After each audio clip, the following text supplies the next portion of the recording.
ಅಂದೊಂದೇ ಅಧ್ಯಕ್ಷರೇ, ಇದು ಗಂಭೀರವಾದಂತ ವಿಷಯ. ಬರೀ ಇಲ್ಲಿ ಸಭೆಯಲ್ಲಿ ಒಂದು ಅರ್ಧ ಗಂಟೆಗೆ ಚರ್ಚೆಗೆ ಅವಕಾಶ ಮಾಡಿಕೊಡಿ. ಅವರು ಉತ್ತರ ಕೊಡುದು ನೀವು, ನಾ ಏನ್ ಮಾಡ್ಲಿ? ಅವ್ರು ಪ್ರಶ್ನೆ ಕೇಳಿ ಅಲ್ಲಿ, ಅವ್ರು ಯಾರು ಉತ್ತರನೇ ಕೊಡೋರಿಲ್ಲ. ಅದೇ ಈಗ ಅವ್ರು ಹೇಳಿ ಬೇಕಾ ಬೇಡ ಅಂತ ಹೇಳಿ. ನಿಮ್ಮ ಪರಿಸ್ಥಿತಿ ಹಿಂಗಾದ್ರೆ ನಮ್ದೇ.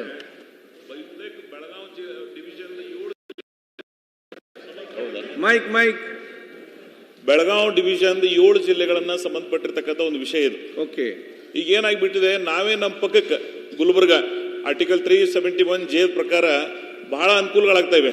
ಇಲ್ಲಿಯೂ ಸಹಿತ ಬಾಂಬೆ ಕರ್ನಾಟಕ, ಇವತ್ತಿನ ಏನು ಕಿತ್ತೂರು ಕರ್ನಾಟಕ ಅಂತ ಕರಿತೀವಿ, ಇಲ್ಲಿಯೂ ಸಹಿತ ಅಭಿವೃದ್ಧಿ ವಂಚಿತವಾಗಿರ್ತಕ್ಕಂಥ ಅತ್ಯಂತ ಹಿಂದುಳಿದ ತಾಲೂಕುಗಳು ಮಾಡಿದಾವೆ. ನಂಜುಂಡಪ್ಪ ವರದಿ ಪ್ರಕಾರ ಅತ್ಯಂತ ಹಿಂದುಳಿದ ಭಾಗದಲ್ಲೂ ಸಹಿತ ಕೆಲವು ಅಭಿವೃದ್ಧಿ ಅವಕಾಶಗಳನ್ನ ಬೇಕಾಗ್ತದೆ.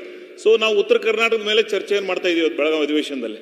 ಸೊ ವಿಶೇಷವಾಗಿ ಈ ಬೆಳಗಾವಿ ಡಿವಿಷನ್ ಏನು ಹೈದರಾಬಾದ್ ಕರ್ನಾಟಕ ಅಭಿವೃದ್ಧಿ ಮಂಡಳಿ ಮಾಡಿ ಯಾವ ರೀತಿಯಲ್ಲಿ ಅಭಿವೃದ್ಧಿ ಆಗ್ತಾ ಇವೆ, 100 ಕೋಟಿ 80 ಕೋಟಿ 70 ಕೋಟಿ ಬರ್ತಿದೆ ಅಲ್ಲ ಒಂದೊಂದು ಕಾನ್ಸ್ಟಿಟ್ಯೂನ್ಸಿಗೆ. ಇವತ್ತು ನಮ್ಮ ಪರಿಸ್ಥಿತಿ ಏನಾಗಿದೆ ಅಂದ್ರೆ, ನಮ್ಮ ಪಕ್ಕಕ್ಕೆ ಅಫ್ಜಲ್ಪುರ್, ಜೇವರ್ಗಿ, ಆಳಂದ್ ಅಲ್ಲಿ ಏನೆಲ್ಲ ಆಂದೋಲನಗಳಾಗ್ತಾವೆ, ನಮಗಿಲ್ಲ. ಈಗ ದುರ್ದೈವಶಾತ್ ಈಗ ನಮ್ಮದೇ ಬಿಜಾಪುರ, ಇವತ್ತ ಕೋರ್ಟ್ನಲ್ಲಿ ಗುಲ್ಬರ್ಗದವ್ರ ಜೊತೆ ಹೋಗ್ತೀವಿ ನಾವು. KSRTC ಗುಲ್ಬರ್ಗ ಡಿವಿಷನ್ದಾಗ ಬರ್ತೀವಿ, ಬಟ್ ರೆವಿನ್ಯೂ ಬಂತು ಅಂದ್ರೆ ಬೆಳಗಾವಿ ಕಡೆ ಇರ್ತೀವಿ ನಾವು. ಸೊ ಹೀಗೆ JS ಪಾಟೀಲ್ ಹೇಳ್ದಂಗೆ ಇಡೀ 6-7 ಜಿಲ್ಲೆಗಳಿಗೆ ಇಲ್ಲಿ ಅತ್ಯಂತ ಹಿಂದುಳಿದ ತಾಲೂಕುಗಳು ಯಾವ್ಯಾವ ಅದಾವ ಅವಕ್ಕೆ ಅನುದಾನವನ್ನು ಒದಗಿಸಿ ಒಂದು ಅಭಿವೃದ್ಧಿ ಮಂಡಳಿಯನ್ನು ಮಾಡಬೇಕು ಅಂತಕ್ಕಂಥ ಬೇಡಿಕೆ ಬಹಳ ದಿನದಿಂದಿದೆ. ಇದು ಕಳೆದ 16 ವರ್ಷಗಳಿಂದಿದೆ. ನಾನು ಈ ಸರ್ಕಾರಕ್ಕೆ ಸನ್ಮಾನ್ಯ ಮುಖ್ಯಮಂತ್ರಿಗಳು ಜುಲೈ 14ನೇ ತಾರೀಕಿಗೆ ಇಂಡಿ ಬಹಳ ದೊಡ್ಡ ಪ್ರಮಾಣದ ಒಂದು ಕಾರ್ಯಕ್ರಮವನ್ನು ಮಾಡಿದ್ದೀವಿ. ನಾನು ಅಲ್ಲೂ ಸಹಿತ ಗಮನವನ್ನು ಸೆಳೆದಿದ್ದೀನಿ.